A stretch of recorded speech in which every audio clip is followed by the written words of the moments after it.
നിങ്ങളുടെ ചിന്തകളും വികാരങ്ങളും തീരുമാനങ്ങളുമെല്ലാം പൂർണ്ണമായിട്ടും നിങ്ങളുടെ മാത്രം നിയന്ത്രണത്തിലാണെന്ന് കരുതുന്നുണ്ടോ നിങ്ങൾ? അങ്ങനെയാണെങ്കിൽ നിങ്ങൾക്ക് തെറ്റി. നിങ്ങൾ ഇപ്പോൾ സന്തോഷമായിട്ടിരിക്കുന്നതും പെട്ടെന്ന് ദേഷ്യം വരുന്നതും എന്തിന് രാത്രി വൈകി വളരെ വൈകി ഒരു ബിരിയാണിയോ മധുരമോ കഴിക്കാൻ തോന്നുന്നുവെങ്കിൽ ആ ചിന്തകൾ പോലും നിങ്ങളുടെ തലച്ചോറിന് മാത്രം തീരുമാനമല്ല എന്നുള്ളതാണ് സത്യം. നിങ്ങളുടെ വയറ്റിനുള്ളിൽ സാമ്രാജ്യം സ്ഥാപിച്ച് ജീവിക്കുന്ന വെറും കണ്ണുകൊണ്ട് കാണാൻ സാധിക്കാത്ത കോടിക്കണക്കിന് കുഞ്ഞൻ ജീവികളാണ്, ശരിക്കും പറഞ്ഞാൽ ബാക്ടീരിയകളാണ് യഥാർത്ഥത്തിൽ നിങ്ങളുടെ ചിന്തകളെയും മനോവ്യാപാരങ്ങളെയും എല്ലാം നിയന്ത്രിക്കുന്നത്. മനുഷ്യ ശരീരത്തിലെ ഏറ്റവും നിഗൂഢമായ ഒരു പ്രതിഭാസത്തെക്കുറിച്ച്, അതായത് മനുഷ്യന്റെ കുടലും തലച്ചോറും തമ്മിലുള്ള ബന്ധത്തെക്കുറിച്ച് അഥവാ ഗട്ട് ബ്രെയിൻ ആക്സിസിനെ കുറിച്ചാണ് നമ്മൾ ഇന്ന് സംസാരിക്കുന്നത്. നമസ്കാരം, ചെറുതല്ല കാര്യത്തിന്റെ മറ്റൊരു വീഡിയോയിലേക്ക് എല്ലാവർക്കും സ്വാഗതം. നമ്മളെല്ലാവരും നമ്മെ സ്വയം കാണുന്നത് ഒരു വ്യക്തിയായിട്ടാണ്, അല്ലേ? എന്നാൽ ശാസ്ത്രം നമ്മളെ കാണുന്നത് ഒരു വ്യക്തിയായിട്ടല്ല, മറിച്ച് കോടിക്കണക്കിന് ജീവികൾ ഒരുമിച്ച് താമസിക്കുന്ന ഒരു വസതിയായിട്ടാണ്, ഒരു സിസ്റ്റം ആയിട്ടാണ്. ഈ ഒരു ആമുഖത്തോടെ നമുക്ക് നമ്മുടെ വിഷയത്തിലേക്ക് കടന്നില്ല. മനുഷ്യരായി നമ്മൾ സൃഷ്ടിക്കപ്പെട്ടിരിക്കുന്നത് കോശങ്ങൾ കൊണ്ടാണെന്ന് അറിയാമല്ലോ. എന്നാൽ നമ്മുടെ ശരീരത്തിൽ കാണപ്പെടുന്ന കോശങ്ങളുടെ എണ്ണത്തേക്കാൾ എത്രയോ മടങ്ങ് അധികമാണ് നമ്മുടെ ഉള്ളിൽ ജീവിക്കുന്ന സൂക്ഷ്മ ജീവികളുടെ എണ്ണം. ബാക്ടീരിയകൾ, വൈറസുകൾ, ഫംഗസുകൾ എന്നിവയടങ്ങുന്ന ഈ ആവാസ വ്യവസ്ഥയാണ് നമ്മൾ ഹ്യൂമൻ മൈക്രോബയോം എന്ന് വിളിക്കുന്നത്.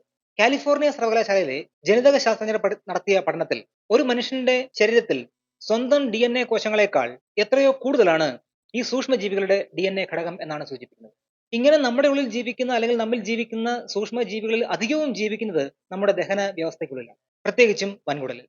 ഹാർവാർഡിലെ TH Chan school of public ഹെൽത്തിന്റെ പഠനമനുസരിച്ച് നമ്മൾ കഴിക്കുന്ന ഭക്ഷണം ദഹിപ്പിക്കാൻ മാത്രമല്ല ഇവ നമ്മെ സഹായിക്കുന്നത്, മറിച്ച് ശരീരത്തിന് ആവശ്യമായ ചില വൈറ്റമിനുകൾ, ഉദാഹരണത്തിന് വൈറ്റമിൻ കെ, വൈറ്റമിൻ B12 എന്നിവ ഉൽപ്പാദിപ്പിക്കുന്നതിലും നമ്മുടെ രോഗപ്രതിരോധ കോശങ്ങളെ ട്രെയിൻ ചെയ്യിക്കുന്നതിലും ഈ കുഞ്ഞൻ ജീവികൾക്ക് വലിയ പങ്കുണ്ട്. ഒരു തരത്തിൽ പറഞ്ഞാൽ ഇവരില്ലാതെ മനുഷ്യന് നിലനിൽപ്പില്ല എന്ന് തന്നെ പറയാം. പരീക്ഷാ ഹാളിലേക്ക് കയറാൻ ബെല്ലടിക്കുമ്പോൾ അല്ലെങ്കിൽ ക്ലാസ് റൂമിൽ ടീച്ചർ പരീക്ഷാ പേപ്പർ കൊണ്ടുവരുമ്പോൾ നമുക്ക് വയറ്റിൽ ഒരു കാളിച്ച അനുഭവപ്പെടും, അല്ലെ? അല്ലെങ്കിൽ സന്തോഷമുള്ള ഒരു വാർത്ത കേൾക്കുമ്പോൾ നമ്മുടെ വയറ്റിൽ ചിത്രശലഭങ്ങൾ പറക്കുന്നത് പോലെ ഒരു ലൈറ്റ് ഫീലിംഗ് ഉണ്ടാവും. അതെങ്ങനെയാണ് തലച്ചോറിൽ തോന്നുന്ന ചില ചിന്തകൾ വയറിനെ ബാധിക്കുന്നത്? അവിടെയാണ് നമ്മൾ ആദ്യം പറഞ്ഞ സൂപ്പർ ഹൈവേ, ഗട്ട് ബ്രെയിൻ ആക്സിസിന്റെ പ്രവർത്തനം. നമ്മുടെ തലച്ചോറും ദഹനവ്യവസ്ഥയും തമ്മിൽ നിരന്തരം ആശയവിനിമയം നടത്തുന്ന ഒരു പ്രത്യേക ബയോകെമിക്കൽ ആശയവിനിമയ ശൃംഖലയുണ്ട്. ഇതിനെയാണ് ശാസ്ത്രജ്ഞർ ഗട്ട് ബ്രെയിൻ ആക്സിസ് എന്ന് വിളിക്കുന്നത്. ഈ രണ്ട് അവയവങ്ങളെയും തമ്മിൽ ബന്ധിപ്പിക്കുന്ന ഏറ്റവും പ്രധാനപ്പെട്ട പാതയാണ് വാഗസ് നെർവ് അഥവാ വാഗസ് നാഡി. തലച്ചോറിൽ നിന്ന് തുടങ്ങി വയറ്റിൽ വരെ എത്തി നിൽക്കുന്ന ഈ നാഡിയിലൂടെ കോടിക്കണക്കിന് സന്ദേശങ്ങളാണ് ഇരുവശത്തേക്കും കൈമാറ്റം ചെയ്യപ്പെടുന്നത്. പ്രശസ്തമായ ദ ജേണൽ ഓഫ് ഫിസിയോളജിയിൽ പ്രസിദ്ധീകരിച്ച പഠനങ്ങൾ ചിലത് വ്യക്തമാക്കുന്നത് ഈ പാതയിലൂടെ തലച്ചോർ വയറ്റിലേക്ക് അയക്കുന്ന സന്ദേശങ്ങളെക്കാൾ എത്രയോ മടങ്ങാണ് തിരിച്ച് വയർ തലച്ചോറിലേക്ക് അയക്കുന്നത്. പഠനങ്ങൾ സൂചിപ്പിക്കുന്നത് ഏതാണ്ട് 80 മുതൽ 90% സന്ദേശങ്ങളും വയറ്റിൽ നിന്ന് തലച്ചോറിലേക്കാണ് പോകുന്നത്. ഈ കാരണം കൊണ്ട് തന്നെയാണ് ആധുനിക ശാസ്ത്രം നമ്മുടെ കുടലിനെ രണ്ടാമത്തെ തലച്ചോർ അഥവാ സെക്കൻഡ് ബ്രെയിൻ, അതുമല്ലെങ്കിൽ എന്ററിക് നെർവസ് സിസ്റ്റം എന്ന് വിശേഷിപ്പിക്കുന്നത്. വയറ്റിൽ വളരുന്ന നേരത്തെ പറഞ്ഞ സൂക്ഷ്മജീവികൾക്ക് സ്വന്തമായി ഒരു നാഡി വ്യൂഹം തന്നെ ഉണ്ടെന്ന് പറയാം. അതായത് തലച്ചോറിന് നേരിട്ടുള്ള സഹായമില്ലാതെ തന്നെ ദഹനപ്രക്രിയയെ നിയന്ത്രിക്കാൻ ഇവർ പ്രാപ്തരാണ്. നേരത്തെ പറഞ്ഞല്ലോ, ശാസ്ത്രീയമായി ഇതിനെ എന്ററിക് നെർവസ് സിസ്റ്റം അഥവാ ENS എന്നാണ് പറയുന്നത്. നമ്മുടെ തലച്ചോറും സുഷുമ്ന നാഡി അഥവാ സ്പൈനൽ കോഡും കഴിഞ്ഞാൽ ശരീരത്തിൽ ഏറ്റവും അധികം നാഡീകോശങ്ങൾ അഥവാ ന്യൂറോൺസ് ഉള്ളത് നമ്മുടെ കുടലിലാണ്. ഇതേതാണ്ട് 50 കോടിയിലധികം നാഡീകോശങ്ങൾ വരുമെന്നാണ് പറയപ്പെടുന്നത്. അതായത് ഒരു പൂച്ചയുടെ തലച്ചോറിലുള്ളത്രയും നാഡീകോശങ്ങൾ നമ്മുടെ വയറ്റിൽ അഥവാ കുടലിൽ മാത്രമുണ്ട് എന്നാണ്. എങ്ങനെയാണ് ഈ നാഡീകോശങ്ങൾ തലച്ചോറിന്റെ സഹായമില്ലാതെ സ്വയം പ്രവർത്തിക്കുന്നത് എന്ന് നോക്കാം. സാധാരണയായി നമ്മുടെ ശരീരത്തിലെ മറ്റ് അവയവങ്ങൾ പ്രവർത്തിക്കാൻ തലച്ചോറിൽ നിന്നുള്ള സിഗ്നലുകൾ അല്ലെങ്കിൽ സന്ദേശങ്ങൾ വരണം. എന്നാൽ കുടലിൽ കാണപ്പെടുന്ന ഈ ENS സിസ്റ്റത്തിന്, എൻട്രിക് നെർവസ് സിസ്റ്റത്തിന്, തലച്ചോറുമായുള്ള ബന്ധം പൂർണ്ണമായി വിച്ഛേദിക്കപ്പെട്ടാൽ പോലും സ്വന്തം നിലയ്ക്ക് ദഹന പ്രക്രിയ തുടരാൻ കഴിയും. ഭക്ഷണം കുടലിലേക്ക് എത്തുമ്പോൾ തന്നെ അതിനെ തിരിച്ചറിയുക, ദഹനരസങ്ങൾ പുറപ്പെടുവിക്കുക, കുടലിന്റെ ചലനം, ദഹന പ്രക്രിയയ്ക്കായി കുടലിന്റെ ചലനം, പെരിസ്റ്റാൾട്ടിക് മൂവ്മെന്റ് നിയന്ത്രിക്കുക എന്നിവയെല്ലാം ഈ രണ്ടാമത്തെ തലച്ചോറാണ് തീരുമാനിക്കുന്നത്.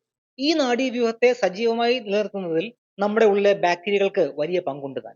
നമ്മൾ കഴിക്കുന്ന നാരുള്ള ഭക്ഷണങ്ങളെ, ഫൈബർ അടങ്ങിയ ഭക്ഷണങ്ങളെ ഈ ബാക്ടീരിയ പുളിപ്പിക്കുമ്പോൾ നിർമ്മിക്കപ്പെടുന്ന അല്ലെങ്കിൽ ഉണ്ടാകുന്ന ഷോർട്ട് ചെയിൻ ഫാറ്റി ആസിഡുകൾ കുടലിലെ നാഡീകോശങ്ങളെ ഉത്തേജിപ്പിക്കും. ഇത് കുടലിന്റെ ആരോഗ്യം കൂട്ടുക മാത്രമല്ല, തലച്ചോറിലേക്ക് കൃത്യമായ സിഗ്നലുകൾ എത്തിക്കാൻ ഈ നാഡികളെ പ്രാപ്തമാക്കുകയും ചെയ്യും.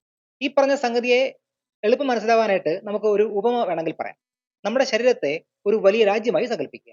തലച്ചോറാണ് അതിന്റെ കേന്ദ്ര ഗവൺമെന്റ്. എന്നാൽ നമ്മൾ നേരത്തെ പറഞ്ഞ ENS അഥവാ എന്ററിക് നെർവസ് സിസ്റ്റം കേന്ദ്രത്തിന്റെ അനുമതിക്ക് കാത്തു നിൽക്കാതെ സ്വന്തം കാര്യങ്ങൾ സ്വയം നോക്കാൻ പ്രാപ്തിയുള്ള പൂർണ്ണ അധികാരമുള്ള ഒരു പ്രാദേശിക ഗവൺമെന്റ് ആണെന്ന് പറയാം.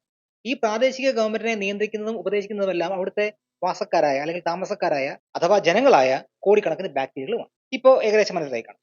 ജർമ്മനിയിലെ മാക്സ് പ്ലാങ്ക് ഇൻസ്റ്റിറ്റ്യൂട്ടിലെയും ഓസ്ട്രേലിയയിലെ ഫ്ലിൻഡേഴ്സ് സർവകലാശാലയിലെയും ഗവേഷകർ നടത്തിയ പഠനങ്ങൾ വ്യക്തമാക്കുന്നത് കുടലിലെ ഈ നാഡീകോശങ്ങൾ ഒന്നിച്ചു ചേർന്ന് ഒരു റിതമിക് പേസ് മേക്കർ പോലെയാണ് പ്രവർത്തിക്കുന്നത് എന്നാണ്.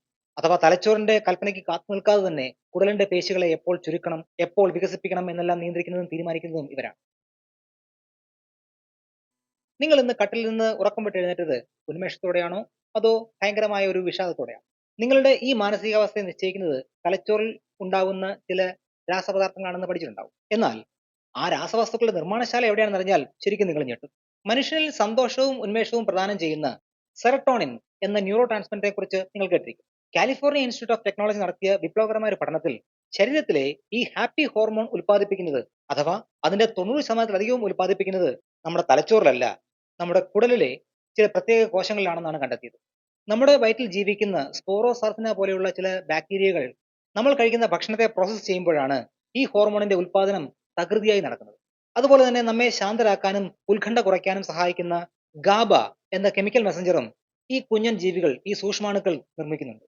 നേച്ചർ മാഗസിനിൽ വന്ന ചില പഠനങ്ങൾ സൂചിപ്പിക്കുന്നത് ദഹന വ്യവസ്ഥയിലെ ഈ ബാക്ടീരിയകളുടെ സന്തുലിതാവസ്ഥ തെറ്റുമ്പോൾ അത് ഡിപ്രഷൻ, ആൻസൈറ്റി അഥവാ ഉത്കണ്ഠ തുടങ്ങിയ ഗുരുതരമായ മാനസിക ബുദ്ധിമുട്ടുകളിലേക്ക് നയിക്കുമെന്നാണ്. ചുരുക്കത്തിൽ നിങ്ങളുടെ സന്തോഷത്തിന്റെ റിമോട്ട് കൺട്രോൾ നിങ്ങളുടെ വയറ്റിൽ താമസിക്കുന്ന ബാക്ടീരിയകളുടെ കയ്യിലാണ് എന്നർത്ഥം. ചില ദിവസങ്ങളിൽ നമുക്ക് അമിതമായി മധുരമുള്ള പലഹാരങ്ങൾ കഴിക്കാനോ അല്ലെങ്കിൽ ഫാസ്റ്റ് ഫുഡ് കഴിക്കാനോ ഉള്ള കടുത്ത ആഗ്രഹം തോന്നാറുണ്ട്. അത് ആ തോന്നൽ നിങ്ങളുടെ ശരീരത്തിന് ഊർജ്ജം ആവശ്യമുള്ളതുകൊണ്ടല്ല, മറിച്ച് നമ്മുടെ വയറ്റിലെ ചില പ്രത്യേക ബാക്ടീരിയകൾ അവർക്ക് വിശക്കുമ്പോൾ നിങ്ങളുടെ തലച്ചോറിലേക്ക് അയക്കുന്ന കൽപ്പനകളാണ്. അതായത് നമ്മൾ കഴിക്കുന്ന ഭക്ഷണം തന്നെയാണ് നമ്മളുടെ ഉള്ളിലെ ബാക്ടീരിയയുടെയും ആഹാരം. ദ ലാൻസെറ്റ് മെഡിക്കൽ ജേണലിൽ പ്രസിദ്ധീകരിച്ച ന്യൂട്രീഷണൽ സൈക്കാട്രി പഠനങ്ങൾ കാണിക്കുന്നത് അമിതമായി പഞ്ചസാരയും പ്രോസസ് ചെയ്ത ഭക്ഷണങ്ങളും കഴിക്കുമ്പോൾ അത്തരം ഭക്ഷണങ്ങളെ ഇഷ്ടപ്പെടുന്ന ചില ചീത്ത ബാക്ടീരിയകൾ വയറ്റിൽ പെരുകുന്നു എന്നാണ്. അമിതമായി പെരുകുന്ന ഇവ പിന്നീട് കൂടുതൽ ജങ്ക് ഫുഡ് ആവശ്യപ്പെട്ട് നേരത്തെ പറഞ്ഞ വാഗസ് നെർവ് വഴി തലച്ചോറിലേക്ക് സന്ദേശം അയച്ചുകൊണ്ടിരിക്കും. ഇത് ഒരു പ്രത്യേക ഭക്ഷണ രീതിക്ക് നമ്മളെ അടിമകളാക്കി മാറ്റുകയും ചെയ്യും. നേരെ മറിച്ച് പച്ചക്കറികളും നാരുള്ള ഭക്ഷണങ്ങളും തൈര്, അച്ചാറുകൾ പോലെയുള്ള പുളിപ്പിച്ച ഭക്ഷണങ്ങളും അഥവാ ഫെർമന്റഡ് ഫുഡ്സ് കഴിക്കുമ്പോൾ വയറ്റിനുള്ളിൽ നല്ല ബാക്ടീരിയകൾ വളരുകയും അവ ഉൽപ്പാദിപ്പിക്കുന്ന ഷോർട്ട് ചെയിൻ ഫാറ്റി ആസിഡുകൾ തലച്ചോറിന്റെ കോശങ്ങൾക്ക് സംരക്ഷണം നൽകുകയും ചെയ്യും. എന്ന് വെച്ചാൽ തെറ്റായ ഭക്ഷണ രീതി ദഹനക്കേട് മാത്രമല്ല ഉണ്ടാക്കുന്നത്, അത് നമ്മുടെ ഉള്ളിൽ വളരുന്ന നല്ല ബാക്ടീരിയകളെ നശിപ്പിച്ച് ക്രോണിക് ഇൻഫ്ലമേഷൻ അഥവാ ശരീരത്തിനുള്ളിൽ നീർക്കെട്ടിന് കാരണമാവുകയും മാനസിക സമ്മർദ്ദം കൂട്ടുകയും ചെയ്യും. അതുകൊണ്ട് നമ്മൾ കഴിക്കുന്ന ഓരോ ലോഡ് ഭക്ഷണവും തന്നെയാണ് നമ്മുടെ ഉള്ളിൽ ഏതുതരം ബാക്ടീരിയകൾ വളരണം അല്ലെങ്കിൽ വേണ്ട എന്ന് നിശ്ചയിക്കുന്നത്. ഇത്രയും നേരം നമ്മൾ സംസാരിച്ച ശാസ്ത്രീയമായ പഠനങ്ങളുടെ വെളിച്ചത്തിൽ ആലോചിച്ചാൽ അതെല്ലാം വിരൽ ചൂണ്ടുന്നത് ഒരു വലിയ സത്യത്തിലേക്കാണ്. അതായത് മനുഷ്യൻ എന്ന നമ്മൾ കേവലം ഒരു വ്യക്തിയല്ല, ഒരൊറ്റപ്പെട്ട ജീവിയല്ല, മറിച്ച് കോടിക്കണക്കിന് സൂക്ഷ്മജീവികളുമായി ചേർന്ന് പ്രവർത്തിക്കുന്ന ഒരു വലിയ സൂപ്പർ ഓർഗാനിസമാണ്. നമ്മുടെ മനസ്സിന്റെ ആരോഗ്യം എന്നത് തലച്ചോറിന്റെ മാത്രം കാര്യമല്ല, അത് നമ്മുടെ വയറിന്റെ ആരോഗ്യം കൂടി.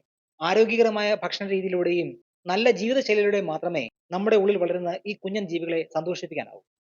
അവരെ സന്തോഷിപ്പിച്ചാൽ തിരിച്ച് നമ്മളെയും പ്രത്യാശയോടെയും ഉന്മേഷത്തോടെയും ജീവിക്കാൻ അവർക്ക് നമ്മെ സഹായിക്കാനും സാധിക്കും. അതുകൊണ്ട് നിങ്ങളുടെ വയറിനെ ശ്രദ്ധിക്കൂ, അത് നിങ്ങളുടെ മനസ്സിനെ മാറ്റും. ഇന്നത്തെ വീഡിയോയിലൂടെ നിങ്ങൾക്ക് ഒരു പുതിയ അറിവ് ലഭിച്ചു എന്ന് തോന്നുകയാണെങ്കിൽ, വിജ്ഞാനപ്രദമായും തോന്നുകയാണെങ്കിൽ ലൈക്ക് ചെയ്യാനും കമന്റ് ചെയ്യാനും മറക്കരുത്. ഈ അറിവ് നിങ്ങളുടെ പ്രിയപ്പെട്ടവർക്കായി ഷെയർ ചെയ്യാനും മറക്കാതിരിക്കും. മറ്റൊരു വിഷയവുമായി അടുത്ത വീഡിയോ നമുക്ക് വേണ്ടി